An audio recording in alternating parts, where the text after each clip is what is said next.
Greetings, everyone.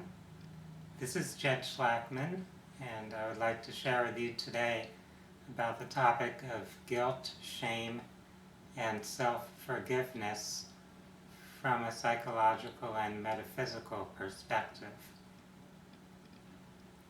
As part of our human life, we often encounter these feelings, these emotions that we label as guilt or shame. We experience those when we have gone through some type of experience in which we've failed to meet our own standards of what we believe is good or right behavior. So if we have some type of moral or ethical standards that we tell ourselves that we are aligned with, and we act in some manner that doesn't meet those standards we've set for ourselves, we tend to feel some type of guilt or shame about it. In one sense, it's valuable and useful for those feelings to be present. They're there to show us when we are not acting in alignment in our own integrity. So they're a form of feedback. They help us recognize when we are not really being true to ourselves, to our own values, our own priorities. However, we often tend to hold on to those feelings beyond what they can really help us or assist us with. If we continue to carry those feelings into the future, far beyond whatever event occurred, then we're really just causing ourselves unnecessary suffering. Let's use a couple of examples to see how this process plays out in our lives. Let's suppose we have two different people whose biographies, whose personal stories we're observing, and one person had an experience, an occurrence in their life where they happened to steal a stick of gum as a child. Let's say this person was 10 years old when they happened to steal that stick of chewing gum. Now, at that age, that child probably has some concept or idea of what is ethical or moral behavior. So that child may have stolen that stick knowing or having the idea that when you steal from other people, they feel hurt, just as if someone steals from you, you'll feel hurt or harmed in some way. Now, that child may have learned from that experience when they felt some type of guilt or shame about that. They may have decided that it's better not to continue that behavior. And so that child might have continued forward in life and been someone who avoided doing anything that would be in some way a form of stealing or theft from another person. And they may have now completely forgotten about that experience, and they no longer hold on to or carry any feeling of guilt or shame about what they did when they were 10 years old, when they are now an adult. Now let's compare that situation to a person who, in a fit of rage, fired a gun and killed someone. Now this person immediately felt a sense of remorse, a sense of guilt after shooting that person. They acted out of that impulse of anger, while at the same time their personal values conflicted with this action of killing a person. So they immediately felt that unpleasant feeling of guilt, that sense of horror over what they had done. And this person made this commitment to themselves to never do something like that in their life again. And however, they still carry with them this feeling of guilt and shame at what they had done. They feel uncomfortable talking or sharing with anyone about what happened, and so they're continuing to carry this unpleasant feeling that causes them suffering. In both of these scenarios that I've just described, you have a person who took an action, who did something that was in contradiction to their own personal values, their own sense of what is moral or ethical or what is right or wrong. In one case, the person essentially let go of that feeling of guilt after the immediate aftermath of what happened, whereas in the other situation, the person continued to carry that feeling with them, going many years forward into this later part of their life. Now, it's important to realize that we give subjective meaning to what we experience in our lives. It could have just as easily been a situation where these stories were reversed, where the person who stole a stick of chewing gum as a child was the one who still carried a feeling of guilt and shame many years later as an adult, and the person who shot and killed someone completely let go of what happened and did not carry that feeling of guilt or shame with them to a later part of their life. Just because one particular action appears, from most people's points of view, is to be something more serious or worse than another, doesn't mean an individual person is going to perceive it that way and relate to it in that way. Another important thing for all of us to understand is that we are in each moment really a new person. We're not the same person that we were a day ago, a month ago, a year ago, 5, 10, 20, or 50 years ago. We're constantly recreating ourselves, and it's only this sort of illusion of consciousness in which we use the memory of past experiences to form our identity. If someone had complete amnesia about those past experiences that those previous versions of their self had gone through, then they would not at all be burdened by anything that happened in the past. So it's our own mind that's creating those burdens, that suffering. We may believe that we need to continue to hold on to certain feelings or emotions, but the metaphysical truth is that we don't need to.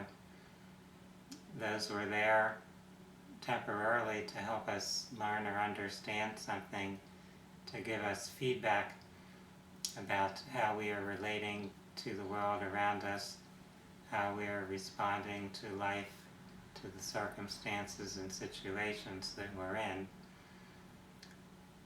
Yet to carry that same feeling with us 10 years later doesn't really serve a purpose. It's not really empowering to us. Once we've learned or understood something, we don't need to continue to hold on to that particular emotion. For anyone who's experiencing guilt or shame, who is suffering based upon past experiences that some other version of what they believe to be themselves was involved in, it's helpful to realize that you aren't that person who existed at that other time. You have evolved. You've become someone who's more conscious, perhaps more aware. And so why would you want to continue to punish yourself, to beat up on yourself for something that you yourself, this current version of you, didn't even do? Logically, that doesn't make sense. Yet, subconsciously, we tend to carry these types of patterns around with us quite often. We may even be carrying a sense of guilt or shame from something that we did in another incarnation, in another lifetime. This is a theme that comes up sometimes with past life regressions. A person may be feeling that guilt or shame. They may feel that they deserve to be punished for something they did in this other time, and they're subconsciously creating situations in their current life where they're punishing themselves, causing themselves pain over something that they don't even consciously remember, something that happened in another incarnation, in another identity. For those that would like to relieve themselves of those feelings of guilt and shame, to break free of that suffering, it's vital to go through some process of self-forgiveness where you shift your perspective on those events that have occurred in the past, where you are able to let go of that sense that you need to be punished, that there's anything bad or wrong about you due to what you did at that other time. As human beings, we go through a process of personal evolution, and we've all done things that we would look back upon and like to change if we could, yet we're not meant to go back and change it. We're just meant to use that experience to learn and grow and evolve. There is no such thing as perfection in this sense, where we go through a lifetime and never do anything that we wouldn't look back upon and choose differently. We also need to understand that the divine intelligence, however we may label that creative consciousness that is the source of all existence, that consciousness has no need to condemn us, no desire to. In fact, we ourselves are an expression, an aspect of that creative source. So the Creator isn't intending to punish a part of itself. It's just seeking to experience things, to have that feedback for itself, to understand all there is to understand about life, about existence. And thus, creation is a feedback process, not a judgment process or punishment process. We're here to experience things and to evaluate what we're experiencing, how we're feeling, how we're learning through that process. We're not here to tell ourselves that we are guilty, that we are unworthy, that we deserve to be punished for eternity, or any concept such as that. Once we liberate ourselves from those ideas of self-condemnation, we are much more able to release and let go of suffering, to release guilt and shame, to feel free and no longer burdened by our thoughts about the past. We don't need to go back and change what happened. We don't need to be punished. We are just here to transform ourselves and become the person that we desire to be in the present. The present is what is really important. That's the only place where we can change things, and we can choose to focus our power, our energy and attention on the present, to really love and value ourselves in the here and now, and to feel that we deserve to have the best in life. We deserve to be happy, to feel joy, to create and share and be fully engaged in this experience of life. For those that are looking into the subject of self-forgiveness, I invite you to read the book Radical Self-Forgiveness, which is by Colin Tipping, the best-selling author of Radical Forgiveness. It's been recognized that for many people it's easier to forgive others than to forgive oneself.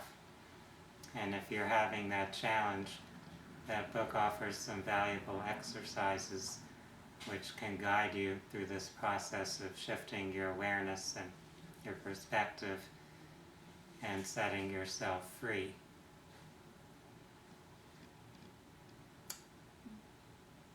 True forgiveness is not just saying the words, I forgive myself or I forgive you.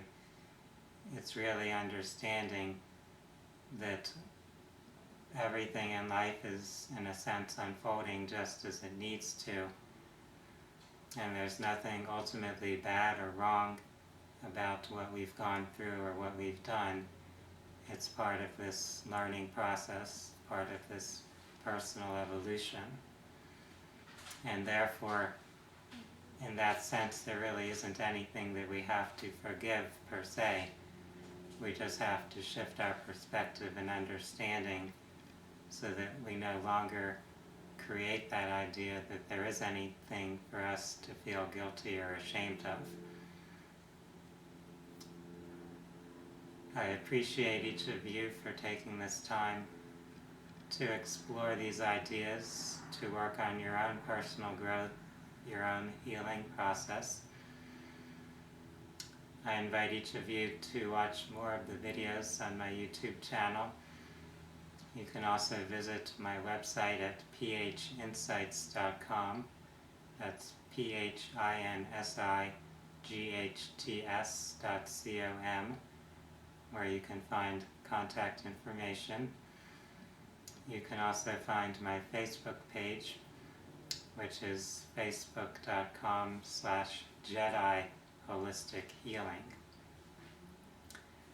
I would like to wish everyone now a wonderful day. Namaste.